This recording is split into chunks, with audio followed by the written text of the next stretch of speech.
Hello all, this is Barbara Mann from Your Empowered You, and welcome to our video on how to set yourself apart from others in the workplace and fast track your success. So in this video, we're going to talk about some of the strategies that I've seen in my career that really set people apart from others. And this is applicable to any level of employee, whether you're a new hire, whether you're new to management, whether you're an individual contributor, whether you are a senior leader. We're going to talk about some of those strategies that you can do on how to set yourself apart. But before we talk about some of the strategies we can take, we're going to talk about some of the common mindsets in the workplace. So some of the mindsets in the workplace that may not be conducive in expediting your success are things like, it's not my job. It's not in my job description. I don't get paid to do that. I don't know how to do that. And then people don't figure out how to do it. This process doesn't work, and then don't have some sort of solution. Why don't we do it this way? And then again, don't present a solution.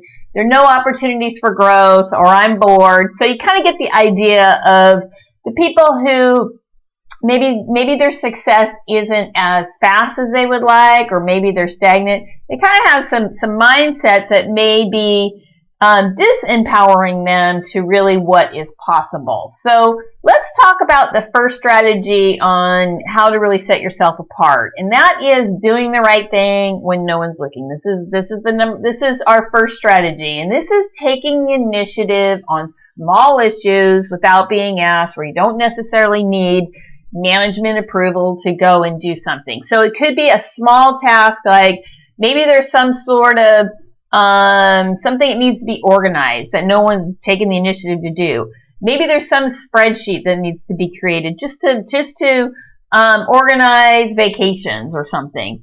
Maybe these people want to share knowledge, and they just take the initiative to share knowledge with their group, and no one's asking them to do it. Or maybe something's broken and they just go and fix it. You know, again, these are small issues that people just do. That people notice these things. They may not say it to your face right then, but they notice. Your peers notice. Management notices. A lot of folks who set themselves apart, they replace the "it's not my job" to "it's all of our jobs." They really have a very teamwork-oriented mindset that, where they understand to be efficient, obviously everyone and all the processes and all the obstacles, all the issues, they need to be resolved in order for everything to be efficient. So they're really thinking about it's all of our jobs, and maybe they don't know all the jobs. That's not what I'm saying, that you have to know all the jobs, but they're thinking that to create efficiencies for everything, that it's all of our jobs to try to contribute to make things efficient and streamlined and to make it easier for both the employee or the customer, things of that nature. So that's the first thing. When you're identifying like the smaller issues, now let's take it a step further, is identifying issues and presenting a solution. So these are larger sort of issues that do require management approval, decision maker approval. So it could be like a process improvement idea. It could be customer service issues and identifying what the root issue might be. It could be creating efficiencies for your team or your customers to work in a better way. It could be something that you have identified with, say, training or onboarding, and you see an issue and you want to present a solution. So the people who are setting themselves apart, they're thinking about solutions and how to make it a better tomorrow for their teams, for their organizations, for the customer, and they learn how to present improvement plans. So what sets people apart is that a lot of people in an organization can identify the problem. The real challenge is what's the solution, and how do you present it where it is presented effectively, where someone's going to implement it, the decision maker implementing it. That's what you really want. So you want to work with your manager or a peer or someone who has experience working with presenting ideas to a decision maker. So usually the plan says, okay, here's the issue I've identified. Here is a solution that I'm going to present.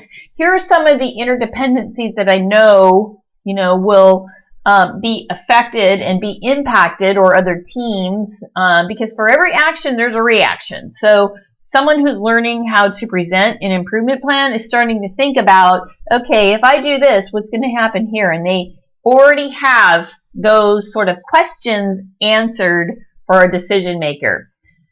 So another piece of this is that because you are presenting something doesn't necessarily mean it's going to be implemented. You're probably going to be given a lot of feedback and say, "What did you think about this?" Or come back and do this tweak. So they don't get really upset about getting constructive feedback. They take it, they tweak it, and they represent it. This actually is an important skill to have, actually, as you go up into leadership roles, if that's what you want. But the bottom line is that these people become very important assets to an organization when they understand, when they're identifying the problems, and they're coming up with a solution and know how to present it so that the decision maker will implement it. They're good at planting those seeds, so they're very important people.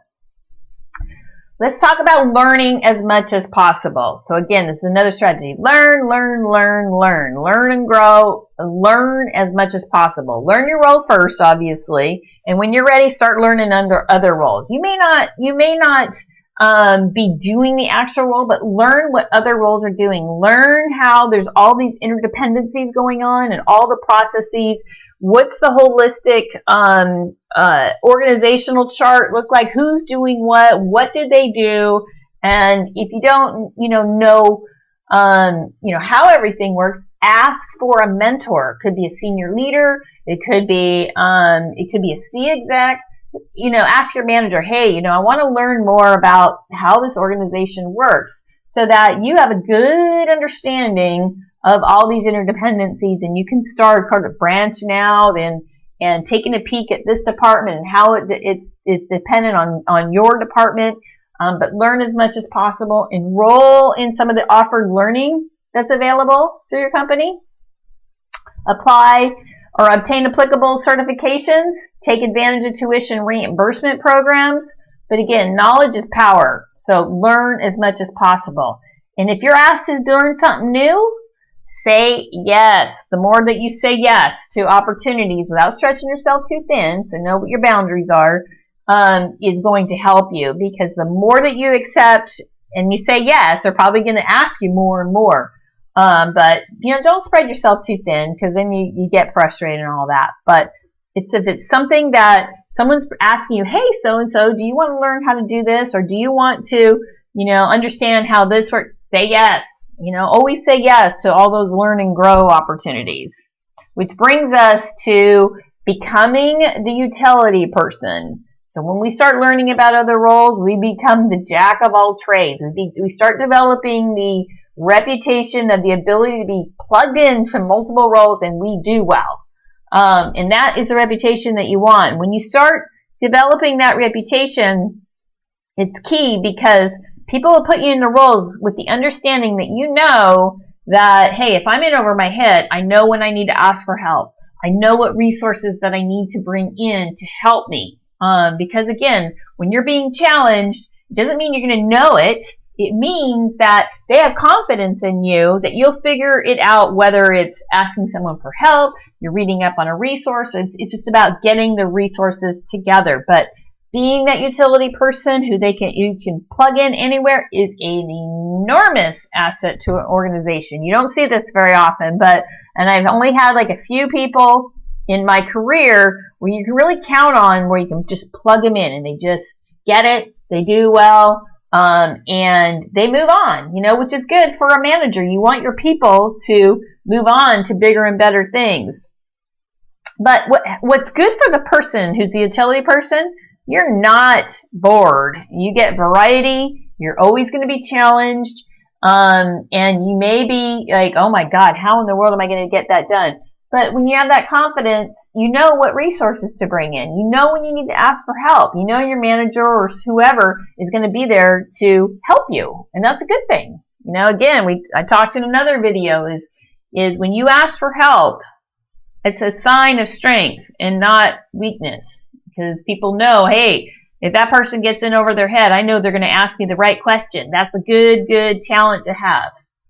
But being a utility person, I'm going to tell you, this is how to fast track any career path for any level of employee, whether it's people who want to get into management or whether you want to expand into other roles or other departments. This is how you fast track your success. Be the utility person. So let's wrap this up in a bow of what we talked about. So people who really set themselves apart, replace the "it's not my job" sort of mentality with "it's all of our jobs," and understanding how efficiencies impact everyone, and everyone needs to be efficient in order to obviously have a streamlined process that helps the employee, helps the organization, helps customers, things of that nature. These people take the initiative without being asked, especially on smaller things. They see some small issue that needs to be sorted out, and they just do it without being asked to do it. People notice that trait. I'm telling you, people notice that trait.